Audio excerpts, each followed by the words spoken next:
Well, I'm delighted to be joined today by Adrian Bot, the CSO and EVP of R&D at Capstan Therapeutics. Adrian is a renowned expert in the area of cell therapy, having co-developed one of the first CAR-T therapies, Yescarta, during his time at Kite Pharma. I also have the joy of working with him on developing the Immunotherapy conferences at PEGS Boston, which is taking place this May 12 to 16 at the venue, the Omni Boston. So Adrian, great having you here. Thanks for turning up. Thanks for coming. Thank you very much, Dan, for the invite. So, Adrian, it doesn't seem that long ago that we were talking all about the rage of ex vivo CAR-T therapy, which was for many years was kind of the only game in town for the cell therapy community.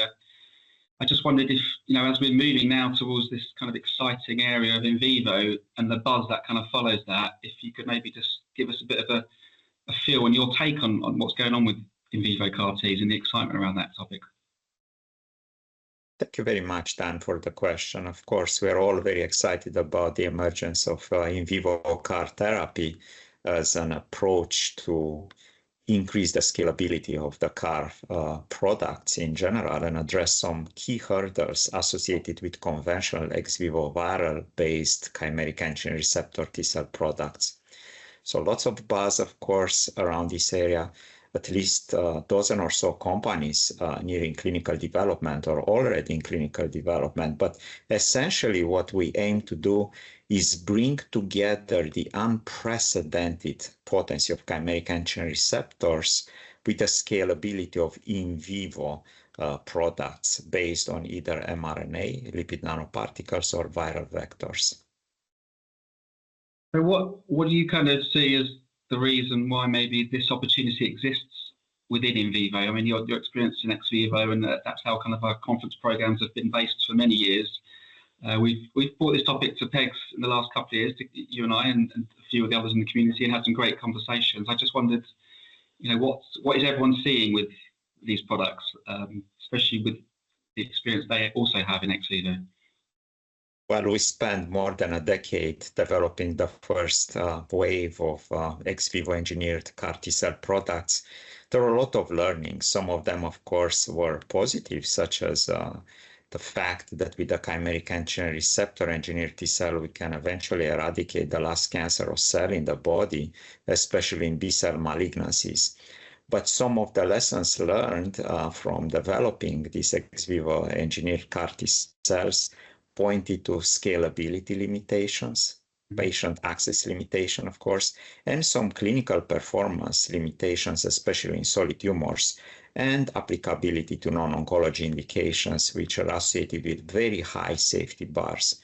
So by looking at other technologies allowing direct in vivo reprogramming of T cells or other immune cells using scalable synthetic platforms, we think we can address these hurdles, especially scalability, but not only, even clinical performance. So that's why we are very excited about that. Okay, so with in vivo, I guess at the moment we have kind of the viral and now non-viral approaches to in vivo.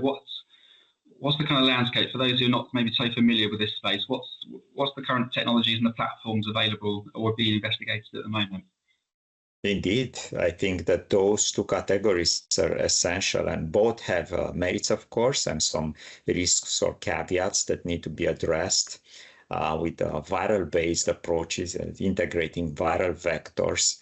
You are inserting the chimeric antigen receptor construct in the genome of the target cell, especially a T cell, with a non-viral approach based on RNA, delivered utilizing lipid nanoparticles, targeted or untargeted. You're only transiently modifying the immune system. But there are strengths of both platform technologies. For example, a non-viral approach perhaps is more suitable initially in non-oncology areas where the safety bar is much higher. But we shall see. We and others will generate data in clinic during the next couple of years.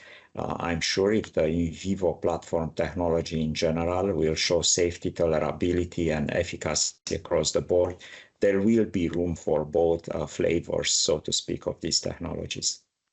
Okay, exciting. Okay, so yeah, we have both of those platforms at PEGS Boston this year in May. So when So I guess the high bar, given there are products already on the market to some extent with CAR Ts, what's the kind of the barriers to entry for these in vivo therapies? This is very sci-fi for a lot of people. It's something we wouldn't even be thinking about 5 years ago, but now it seems like it's in the general conversation around these types of therapies. What do you think the companies have to prove and the trials have to show?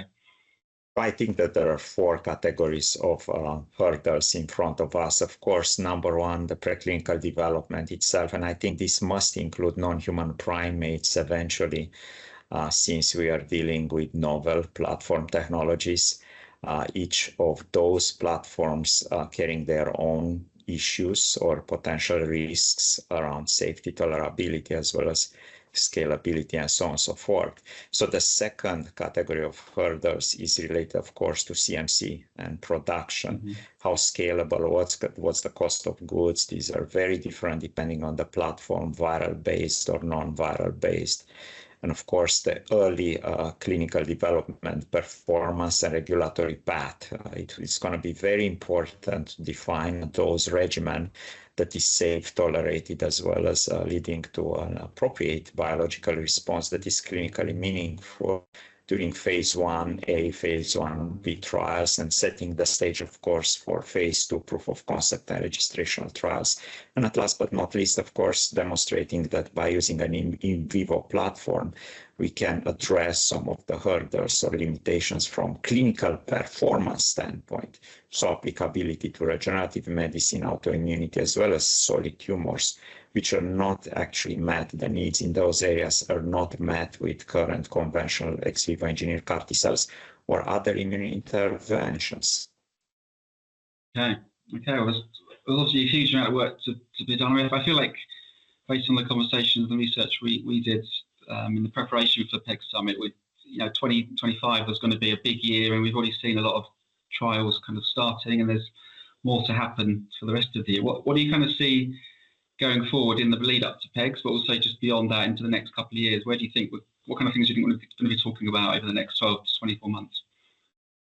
Well, for sure, the first data sets in phase 1 trials with both viral as well as non-viral based in vivo CAR technologies across a variety of disease indications. That's number one. Number two, I am equally excited about additional data coming from the CAR T cell field in general, the broader CAR T cell field in non-oncology indications such as autoimmunity as well as regenerative medicine. I think that those areas, those results will support developing eventually scalable in vivo CARs in autoimmunity. That's very exciting. And last but not least, I'm also interested in the emerging data speaking to other categories of payloads for the broader concept of in vivo reprogramming of the immune system. So biological response modifiers, as well as T-cell receptors, and other types of molecules, even checkpoints or T-cell engagers that are delivered through in vivo reprogramming means. So I think that all these 3 areas will come in very hot during the next couple of years, and hopefully will be a very fertile ground for novel products, transformative products in the space of oncology as well as non-oncology.